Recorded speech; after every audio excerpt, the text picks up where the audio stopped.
할렐루야.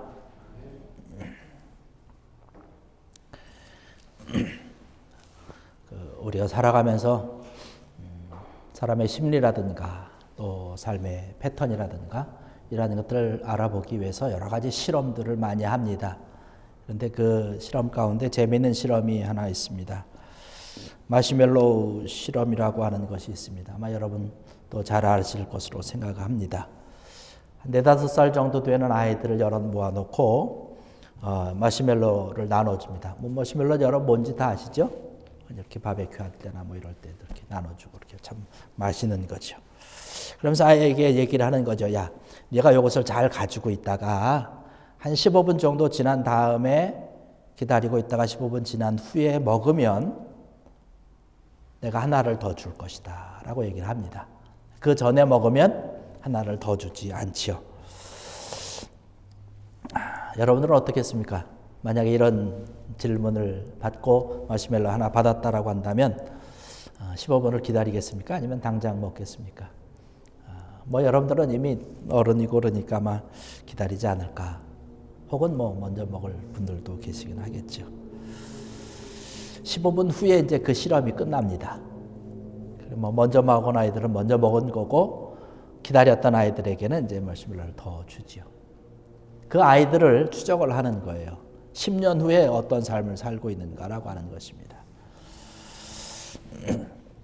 인내하면서 15분 동안을 기다렸던 그 아이들과 반대로 먹고 싶은 것을 참지 못해서 그냥 금방 먹어버린 아이들의 인생을 보면 아주 너무나 다른 그런 삶을 살고 있다라고 하는 그런 이야기를 우리가 볼 수 있습니다. 참 참지 못하는 세대에 우리가 살고 있어요. 인스턴트 시대라고 우리가 이야기를 합니다. 뭐든지 참 빨리 해야 되는 거죠. 신속해야 되는 거죠. 그래서 음식도 주문하면 빨리 나와야 되고 한국은 택배를 주문하면 바로 그냥 그날에 배송해요.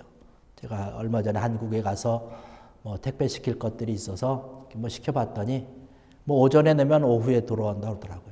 오후에 넣으면 그 다음날 배송하고 아주 총알 배송이에요. 배달의 민족이라고 얘기를 하고 또 이번에 또 남북 정상이 만나서 그 대화하는 가운데도 평양냉면 이렇게 배달이 됐다라고 하는 그런 그 우스운 그런 모습도 이렇게 봤습니다. 이러한 빠른 시대를 우리가 살고 있어요. 속도라고 하는 것이죠. 많은 사람들이 생각할 때에 그냥 빨리빨리 해야 된다는 거예요. 생각할 겨를도 없습니다. 그냥 무조건 뛰고 보는 거예요. 무조건 뛰는 거죠. 근데 왜 사람들이 이렇게 뛸까요? 왜 이렇게 빨리빨리라고 하는 것을 하게 됐을까요? 우리 마음속에 좀 불안함이 있다는 것이에요. 내가 빨리 하지 아니하면, 내가 다른 사람들보다 좀 더 앞서지 아니하면 불안하다는 것이죠. 그런 경쟁 심리가 그 속에 있기 때문에 빨리빨리 하는 거예요. 그래서 물건도 내가 빨리 배달해야 다른 음식점에 뒤지지 않는다고 생각하는 거죠. 택배 물건도 빨리 배송을 해야 다른 사람들이 우리 물건을 사용한다라고 하는 것이죠.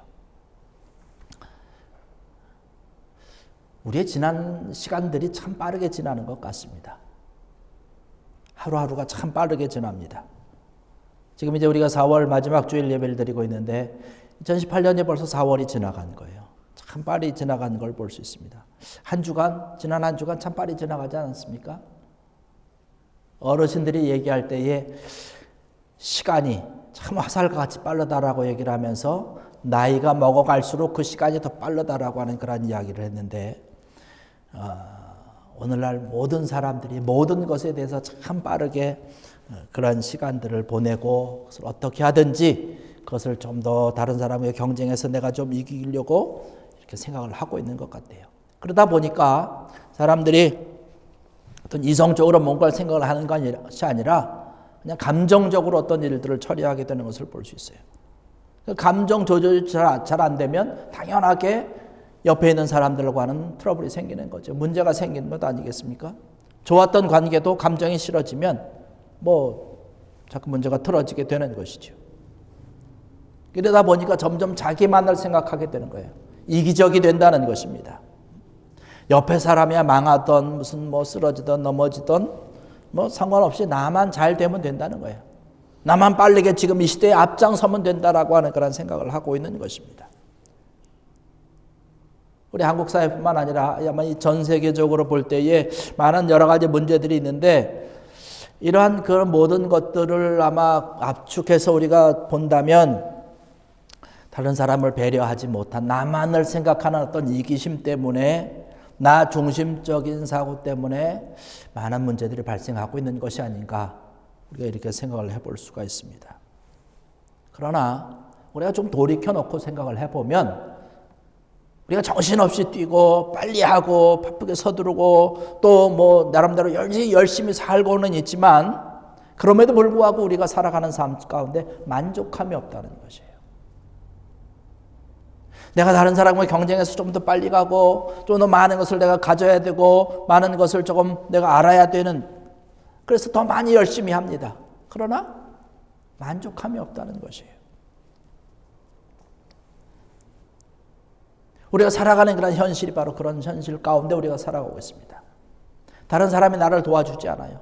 도와주는 것은 그냥 가만히만 있어도 좋은데 나를 넘어뜨리려고 합니다. 나를 쓰러뜨리려고 하는 거예요. 나를 넘어뜨리고 나를 밟고 지나가려고 하는 사람들이 이 세상에는 너무나 많이 있다라고 하는 것이죠. 그러다 보니까 점점 개인적으로 되는 것이에요. 우리가 열심히 살고 나름대로 인생에 그저 책임을 지고 정말로 잘 살았다라고 하는 그런 인생을 이야기하기 위해서 내가 열심히 살고 있는데 가만히 돌이켜 보면 정말로 우리가 내 마음을 진정하게 다 털어놓을 수 있는 친구가 과연 몇 명이나 있는가라고 하는 것이에요. 여러분의 그 마음을 허심탄회하게 어떠한 문제든지 꺼내놓고 이야기했을 때에 그 내 이야기를 그냥 가감없이 진실되게 받아줄 만한 그런 친구들이 과연 몇 명이나 될까라고 하는 것이에요. 내가 지금까지 이루어놓은 그러한 여러 가지 최선을 다해서 해놨던 그러한 것들이 어느 날 갑자기 다 사라지고 만다면 어떻게 살까라고 하는 그런 염려 가운데 불안함 가운데 오늘을 살고 있는 그런 시대에 우리가 지금 있다라고 하는 것이죠. 과연 오늘 살아가는 것이 내 삶에서 마지막이라고 한다면 내가 내 삶을 돌아보면서 나는 참 잘 살았다라고 이야기할 수 있을까라고 하는 것입니다. 우리의 미래라고 하는 것이 참 불안한 미래 가운데 있지 않습니까?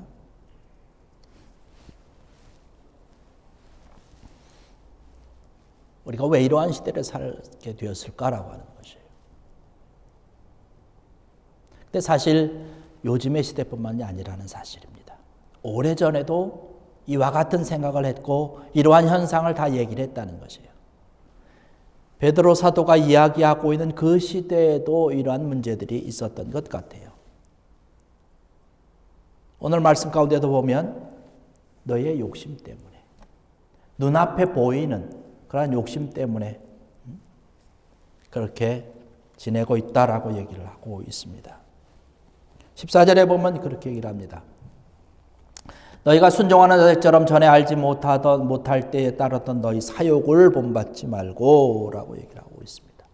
너희의 사욕이 눈앞에 있는 그런 욕심이 너의 삶을 아름답지 못하게 한다라고 얘기를 하고 있습니다.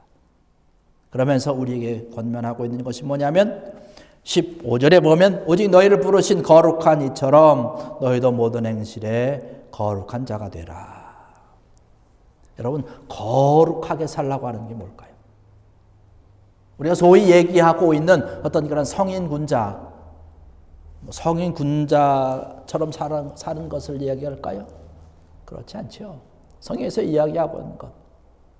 지금 베드로 사도가 우리에게 말씀하고 있는 것은 하나님께서 원하시는 뜻이 뭔지, 하나님께서 나를 향한 하나님의 뜻이 뭔지 그것을 깨닫고 살라고 하는 이야기를 하고 있는 것입니다. 그러한 삶을 살아가는 것이 거룩한 삶이라고 하는 것이죠. 성경에 있는 것처럼 우리의 인생과 우리의 삶을 우리를 바라보면서 우리의 삶을 그렇게 평가를 합니다. 나그네 인생이다라고 얘기를 하고 있습니다. 17절의 말씀 보니까 외모로 보시지 않고 각 사람의 행위대로 심판하신 이를 너희가 아버지라 부른즉 너희가 나그네로 있을 때를 두려움으로 지내라. 우리의 삶을 나그네라고 이야기를 하고 있습니다. 나그네로 있는 이때에 너희가 살아가는 그런 모든 삶이 불안하며 염려 가운데 걱정 가운데 네가 뭔가를 얻으려고 최선을 다해서 빨리 달려가고 다른 사람 상관하지 않냐고 나만 그냥 위해서 여러 가지 것들을 위해서 달려가지만 그것으로 인해서 만족함을 누리지 못한다는 것이죠. 이것은 어떠한 것이다? 그리스도를 알지 못하던 그때 사리사욕에 눈이 멀어 있던 그때를 이야기를 하고 있는 것이죠. 그러한 때처럼 살아가지 말라는 것이에요. 거룩하게 살라고 이야기를 하고 있는 것이에요. 오늘날 많은 사람들이 하나님께서 나를 향한 그런 하나님의 뜻이 무엇인지 모르게 살아가고 있습니다. 우리를 향한 하나님의 뜻이 분명히 있지 않겠습니까? 우리를 향한 하나님의 귀한 손길을 하나님께서 원하는 그러한 모습이 분명히 있다는 것이에요. 그런데 우리가 그것을 알지 못하고 가는 것입니다. 바쁘게 지나가는 사람을 보고서 아이고 아는 사람이 보니까 바쁘게 가요. 아이고 어디 이렇게 바쁘게 가시냐고. 그런데 그 사람이 대답을 합니다. 어디 가는지 모르겠는데요. 만약에 이렇게 대답을 한다면 좀 이상한 거 아니야? 아마 우리가 이렇게 생각을 할 것입니다. 그런데 오늘을 살아가는 그런 많은 사람들이 그들의 인생길을 그렇게 걸어가고 있다는 거예요. 뭔가 바쁘게 가고 있지만 바쁘게 뛰어가지만 뭔가를 이루려고 열심히 가지만 그 이루려고 하는 것이 과연 무엇인지 본인도 모른다는 것이에요. 내가 왜 내 인생을 바쁘게 살아가야 되는지, 내가 지금 어디로 가고 있는 것인지 알지 못하는 그 질문에 대해서 정확하게 답할 수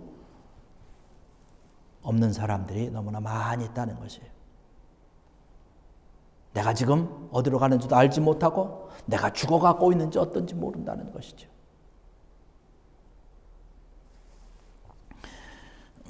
에스키모인들에 대한 그 다큐멘터리를 보니까 그렇게 얘기를 합니다. 그들이 늑대를 잡는데 늑대를 잡는 그런 방법이 나옵니다. 늑대가 참 좋아하는 그런 그 동물의 피를 그 고기에 묻혀가지고 밖에 내놓는 거예요. 그러면 늑대가 그 피 냄새를 맡고 와서 그 고기를 먹습니다. 근데 뭐 꽝꽝 얼어 있으니까 먹을 수가 없죠. 핥아먹는 거예요. 계속 핥아먹는 것입니다. 그런데 에스키모인들이 그 고기 속에다가 칼을 숨겨놓는 거예요. 날카로운 칼을 숨겨놓아서 늑대가 와서 계속 핥아먹는데 늑대는 찬 것을 먹기 때문에 혀가 마비되는 거예요. 그래서 자기가 지금 혀가 칼에 베는 것을 알지 못한다는 것입니다. 피가 계속 남에도 불구하고 그것을 본인이 알지 못하는 것이에요. 계속 피가 흐르는 거죠. 그래서 나중에는 피가 모자라게 됨으로 인해서 늑대가 힘을 쓰지 못할 때 늑대를 잡는다라고 그 다큐멘터리에 보니까 그렇게 얘기를 하더라고요. 사리사욕에 사로잡혀 있는 우리의 모습. 내 눈앞에 있는 것 먹을 것만 생각을 하다가 자기가 죽는 것을 모르는 것이죠. 우리 살아가는 오늘날에 살아가는 그런 인생들이 그렇게 될 수 있다는 것이죠. 원숭이 잡는 방법과 똑같지 않습니까? 원숭이 잡는 방법이 어떤 거예요? 뭐 날쌔기 때문에 그냥 잡을 수는 없고 원숭이를 잡는 방법은 이런 통에다가 구멍을 조그맣게 뚫어 놓습니다. 그리고 원숭이가 좋아하는 것을 그 속에 집어넣는 거예요. 그럼 원숭이는 굉장히 호기심이 많다고 그래요. 그래서 와서 이렇게 보고 자기가 좋아하는 것이 있으니까 자기 손을 집어넣어서 물건을 잡습니다. 그래서 빼는데 구멍이 워낙 작으니까 그냥 손을 집어넣을 땐 들어가는데 물건을 잡고 빼려면 안 빠지는 거예요. 그러니까 이것을 잡고서 이것을 먹기 위해서 그냥 몸부림을 치는데 나오지 않지요. 그 모습을 보고 사람들이 가서 원숭이를 잡는 거예요. 지혜가 좀 있으면 사람들이 자기를 잡으려고 오는 것을 보면 이걸 놓고 그냥 빼면 되지 않습니까? 원숭이는 미련하기 때문에 그렇지 않는다는 거예요. 그냥 잡고서 그냥 어떻게 해보려고 한다는 것이죠. 그래서 쉽게 잡는 것입니다. 우리가 살아가는 그런 우리의 모습이 이런 거 아닌가라고 하는 것이에요.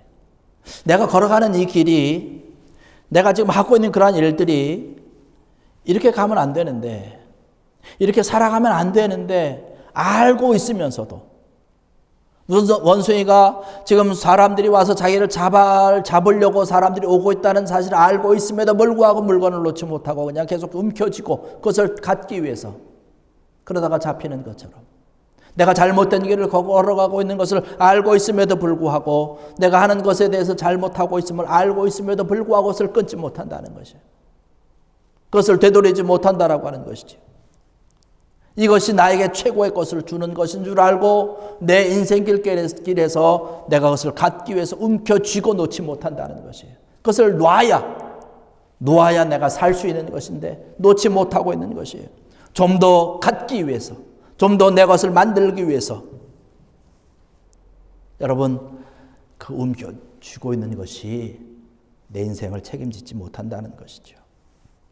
좀 더 좋은 것을 가지면 내 인생이 좋아질까요? 그러지 못한다는 것이죠. 우리의 인생, 우리의 삶이라고 하는 것은 이 베드로 사도가 이야기하고 있는 것처럼 우리가 아무리 노력을 해도 우리가 해결되지 못하는 부분들이 있다는 것이에요. 내가 가진 것을 가지고는 우리를 만족해, 우리를 행복하게 만들어줄 수 없다라고 하는 그러한 것입니다. 그렇다면 내가 가지고 있는 것이 나를 만족하게, 행복하게 만들어주지 못한다면 그것이 무슨 소용이 있겠는가라고 하는 것이에요. 착각 가운데 우리가 살아가고 있다는 것이죠. 내가 가진 것이 나를 행복하게 해줄 것이다라고 하는 건 착각 때문에. 내가 많이 가지고 있으면 이것이 나를 행복하게 만들어줄 것이다라고 하는 그런 착각 가운데 살아가고 있다라고 하는 것이죠. 다른 사람과 경쟁해서 좀 더 내가 많이 배워야 되고 좀 더 많이 가져야 돼서 그냥 많이 해서 내가 가졌는데, 내가 소유했는데 그것이 내 인생을 내가 원하는 그런 행복한 곳으로, 만족한 곳으로 인도하지 못한다면 그것이 무슨 소용이 있겠느냐라고 하는 사실이에요.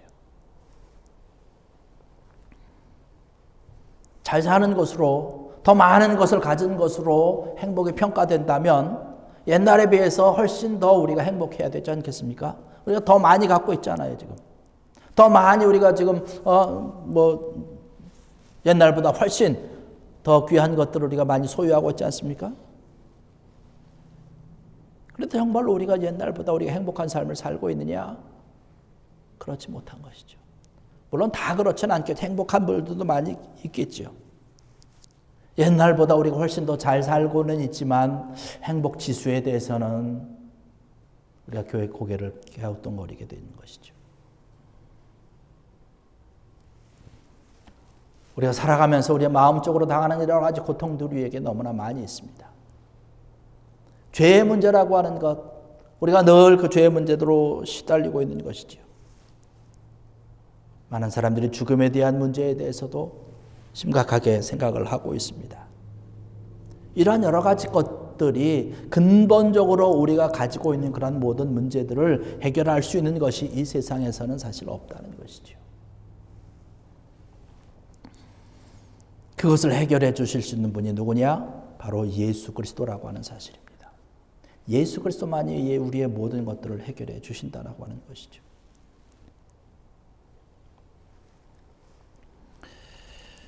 주님께서 우리에게 분명히 말씀하여 주신 것처럼 내가 곧 길이요 진리요 생명이다라고 말씀을 하셨습니다. 이것은 만고불변의 진리라고 하는 사실이에요. 세월이 지나도 앞으로도 먼 미래에도 분명한 진리 가운데 하나가 바로 이것인 줄로 믿습니다. 예수 그리스도를 통해서만이 우리가 기쁨 가운데, 행복 가운데 들어갈 수 있다라고 하는 것이죠.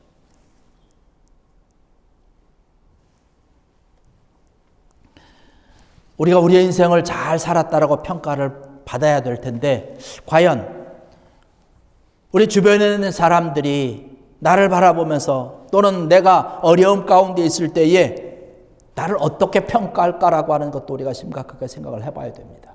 내가 어려움 가운데 있을 때 다른 사람들을 나를 바라보면서 참 안 됐다라고 위로해 주면서 함께 어깨를 도닥여 주는 사람이 있느냐, 아니면 어떤 사람들은 아이고 꼴 좋다 저렇게 그냥 하더니, 이런 사람이 더 많으냐라고 하는 것이죠. 나에게 찾아와서 정말로 위로의 손길, 사랑의 손길로 함께 눈물을 흘려주고 마음을 함께 나눠주는 그러한 것, 과연 우리 주변에 누가 있겠느냐? 그러한 것들이 우리 주변에 있겠느냐라고 하는 것이죠. 내 인생을 살아가면서 내가 의지하고 내가 많이 가지고 힘쓰고 노력하려고 했던 이러한 것들이 우리 인생을 책임져 주지 못한다는 것입니다. 베드로 사도가 우리에게 이야기하고 있는 것은 예수님만이 우리와 함께 하신다는 것이죠. 오늘의 자리에 참석하신 사랑하는 성도 여러분들, 예수님으로 인해서 예수님께서 오늘 이 시간을 통해서 우리에게 내려주시는 그런 위로하심과 새롭게 채워주시는 귀한 은혜가 여러분의 마음과 여러분의 심령에 차고 넘치기를 주의 이름으로 간절히 축원합니다. 예수 그리스도가 우리에게 있을 때, 우리 마음 속에 있을 때에 우리의 모든 것이 바뀌어진다라고 하는 사실입니다. 여러분, 파리의 에펠탑이 처음에 세워질 때 그 파리 시민들이 굉장히 반대했다라고 얘기를 하지 않습니까? 아주 유명한 이 유서 깊은 그런 예술의 도시에 그런 아주 쇳덩어리로 그냥 그런 탑을 볼품없게 세워야 되겠느냐라 사람들이 얼마나 많이 반대를 했는지 모른다고 그래요. 그래서 하다 못해가지고 지금 세우는데 이제 나중에 한 20-30년 후에 철거할 테니까 세우자고. 그래서 간신히 세웠다라고 얘기를 합니다. 근데 지금은 다 좋아한다는 거예요. 뭐 매일 보니까 좋아지고 또 관광 수입도 있고 뭐 이러니까 막 파리 시민의 마음들이 좋은 곳으로 바뀌어진 것 같아요. 에펠탑은 그대로 있지만 사람들의 마음이 바뀌어지니까 좋아 보이는 것이죠. 여러분, 예수님이 그런 분이신 줄로 믿습니다. 예수님이 우리 마음 속에 있으면, 예수님이 내 속에 있으면 우리의 인생이 새로워진다는 거예요. 예수님이 내 속에 계시면 전에 좋지 못하게 보이던 모든 것들이 좋아지는 것이에요. 불쌍하게 여기시고 진정으로 사랑의 마음을 느끼게 되는 것이죠. 예수님이 없을 때 우리의 살아가는 삶이 아무리 바쁘고 아무리 달려가고 만족감이 없었지만 예수님이 내 속에 계시니까 만족감을 누리는 거예요. 다른 사람을 경쟁의 대상으로 보고 밀치고 넘어뜨리고 쓰러뜨리고 저 사람이 안 돼야 내가 잘 되는 것으로 착각하고 있었는데 예수님이 내 속에 계시면, 예수의 마음을 우리가 품게 되면 그 사람을 경쟁의 대상이 아니라 사랑의 대상으로 바라보게 되는 것이죠. 그래서 다가가서 위로해주고 다가가서 손 내밀어 주는 것이죠. 그 사람을 위해서 눈물 흘려주고 기도해 주시는 것이죠. 여러분 주변에 있는 그런 사람들을 바라보며 혹여라도 여러분들이 필요로 하는 그런 사랑의 손길, 한마디의 기도를 필요로 하는 자들이 있다면 그들에게 찾아가서 그들을 위해서 손 잡아주고 어깨를 다독여주고 눈물을 흘려줄 수 있고 또 기도해 줄 수 있는 귀한 여러분 되기를 주의 이름으로 간절히 축원합니다. 이러한 예수 그리스도와 우리 함께 살아가는 것이죠. 여러분의 마음의 문을 활짝 여시고 주님을 믿고 주님을 모셔드릴 수 있는, 예수님을 영접할 수 있는 귀한 여러분 되기를 주의 이름으로 간절히 부탁을 드립니다. 우리 인생의 모든 것이 다 무너졌을 때에 오직 우리를 잡아줄 수 있는 그런 분은 예수님밖에 없다는 것이죠. 예수님만이 우리를 잡아줄 수 있다는 것이죠. 여러분, 예수님 때문에 여러분의 삶이 행복해지는 삶이 되길 바라고, 예수님으로 인해서, 예수님을 온전히 믿음으로 인해서 영원한 생명을 사시고 복된 축복을 누리는 여러분들 되시기를 주의 이름으로 간절히 축원합니다. 기도하시겠습니다. 할렐루야. 아버지 하나님,